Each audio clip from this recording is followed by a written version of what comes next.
Gabi, ang paparating na pulang buwan ay nagbibigay ng mapulang kulay sa kalangitan na tila dugo na kumakalat sa itim na tela. Nakatayo kami ni Lolo Ben sa lilim ng malaking puno ng mangga sa tapat ng dati naming bahay. Pinagmamasdan ang mga estrangherong lalaki na nagbabantay sa paligid. Mukhang mga ordinaryong tambay, pero ramdam namin ang kakaibang enerhiya sa kanila. Mga mata na walang emosyon, mga kilos na mekanikal.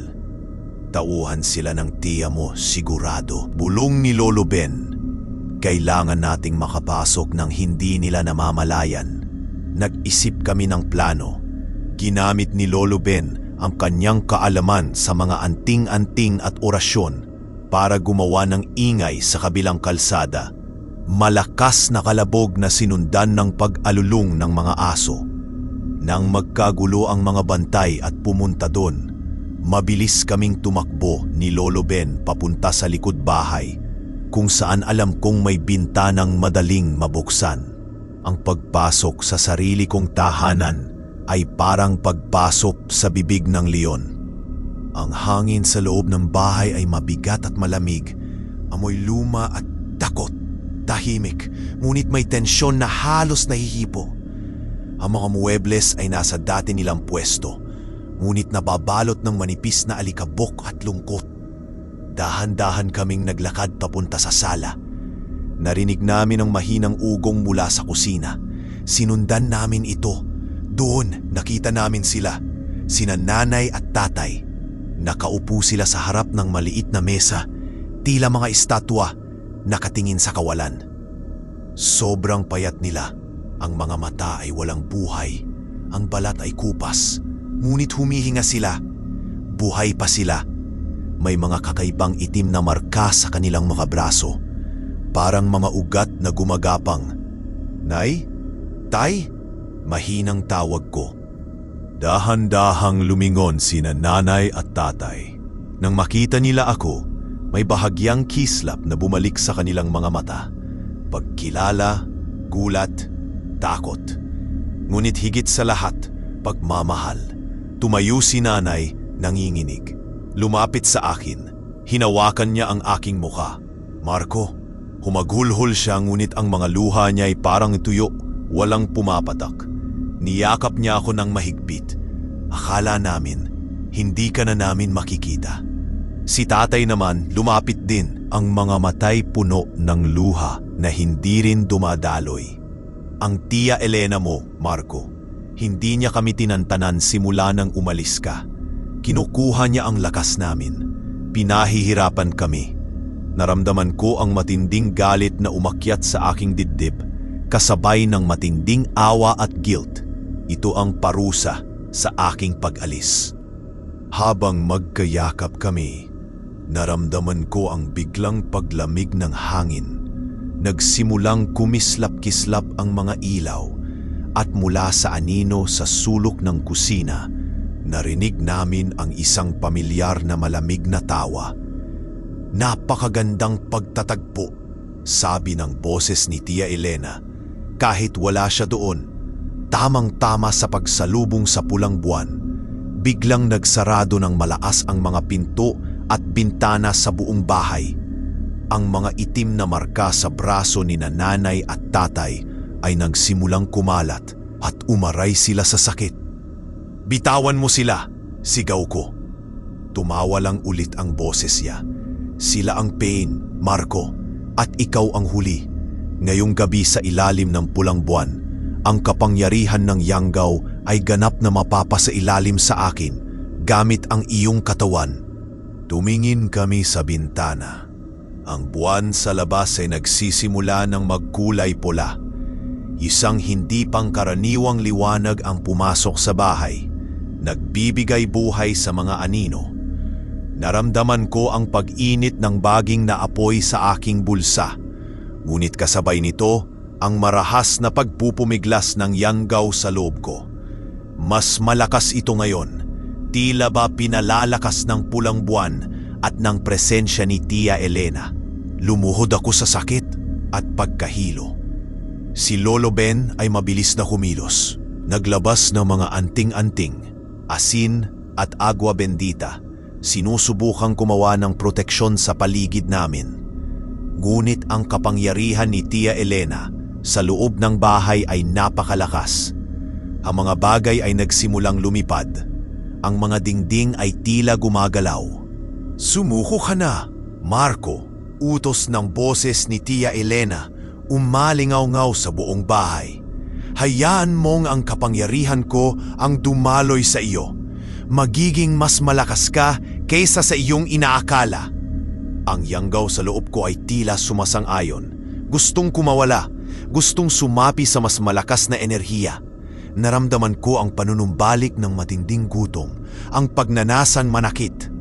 Tumingin ako kina nanay at tatay na namimilipit sa sakit.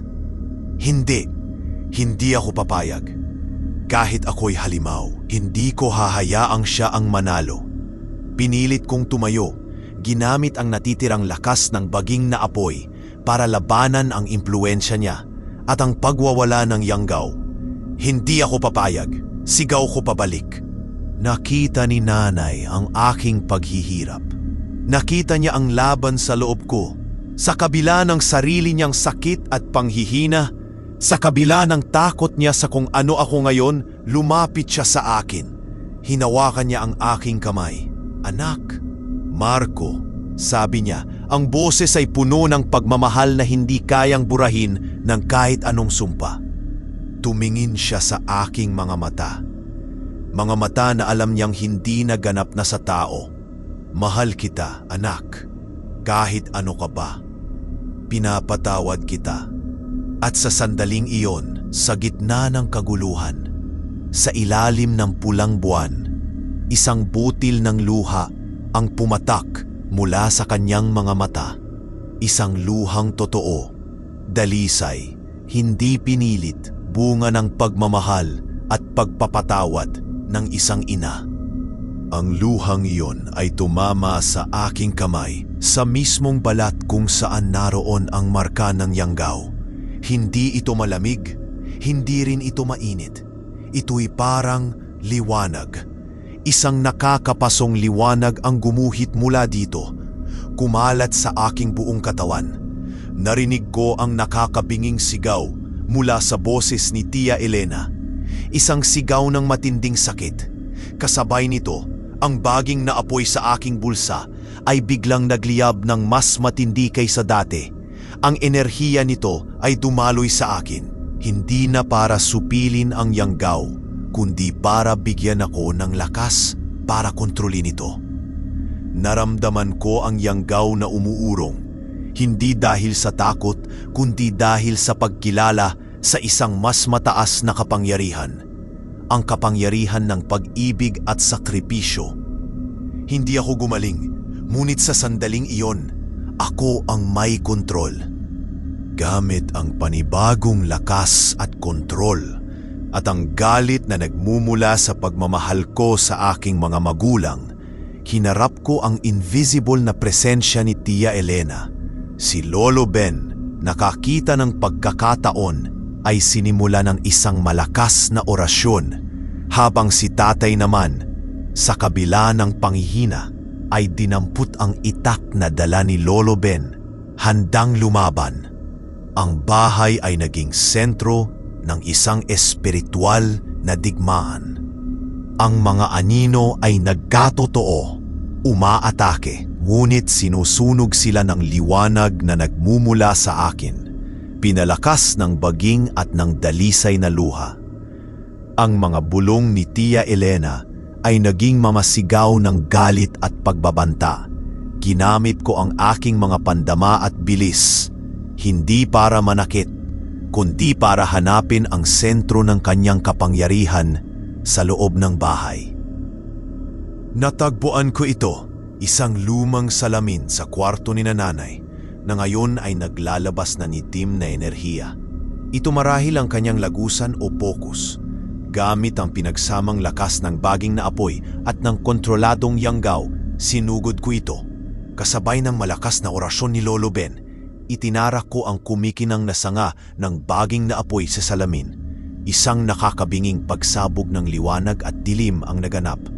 Narinig ko ang huling sigaw ni Tia Elena. Isang sigaw ng pagkatalo at pagbabanta ng pagbabalik bago unti-unting nawala ang kanyang presensya. Ang mga pinto at bintana ay bumukas. Ang mga itim na marka kina nanay at tatay ay dahan-dahang naglaho at ang pulang kulay ng buwan sa labas ay nagsimulang maging normal muli. Natahimik ang bahay. Tangtanging maririnig ay ang aming mga paghingal at ang mga hikbi ni nanay at tatay. Niyakap nila akong muli, mga luhang tunay na ngayon ang dumadaloy. Ngunit ang tagumpay ay may kapalit. Ang baging na apoy sa aking kamay ay naging abo. Si Lolo Ben ay nakahandusay sa isang sulok, pagod na pagod at may mga sugat mula sa mga umatake na anino. At ako, ramdam kong humina ng husto ang yanggaw, ngunit alam kong hindi ito tuluyang nawala. Ito'y bahagi na ng aking pagkatao. Napatahimik, kontrolado sa ngayon, ngunit laging nariyan. Alam ko na hindi ako pwedeng manatili. Ang presensya ko ay laging magiging paalala ng panganib. Si Tia Elena ay maaaring bumalik. Ang ibang nilalang ay maaaring maakit. Tinulungan kong itayo si Lolo Ben. Nagkatinginan kami. Tumango siya, naunawaan ang kailangan kong gawin. Lumapit ako kina nanay at tatay. Kailangan ko na pong umalis, sabi ko. Pinipigilan ang sarili kong luha. Para sa kaligtasan nyo, umiyak sila.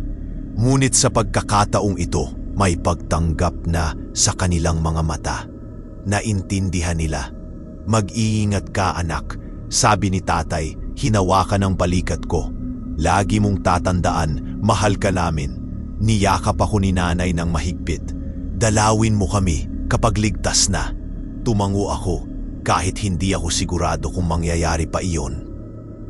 Kasama si Lolo Ben na bahagyang nagpapagaling pa. Lumabas kami ng bahay bago pa tuluyang sumikat ang araw. Ang mga tauhan ni Tia Elena ay wala na.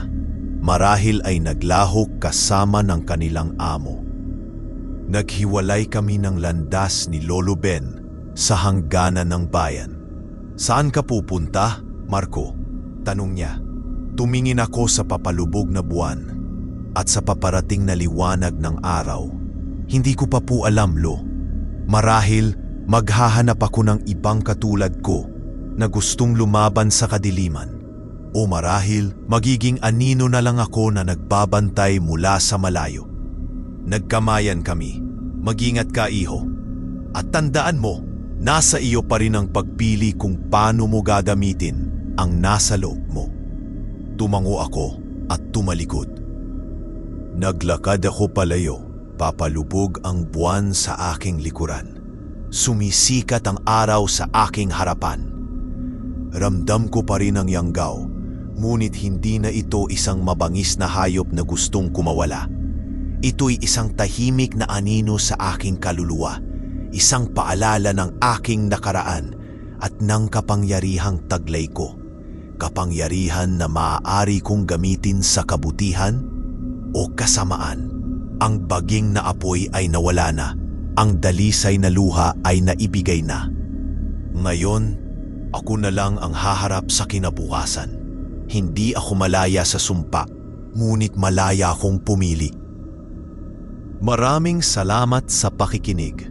Kung nagustuhan mo ang kwento ni Tito Juan, mag-subscribe na para updated ka sa mga susunod nating kwento. O kung may kwento ka man, pwede mo isend sa akin sa Messenger para gawin kong kwento.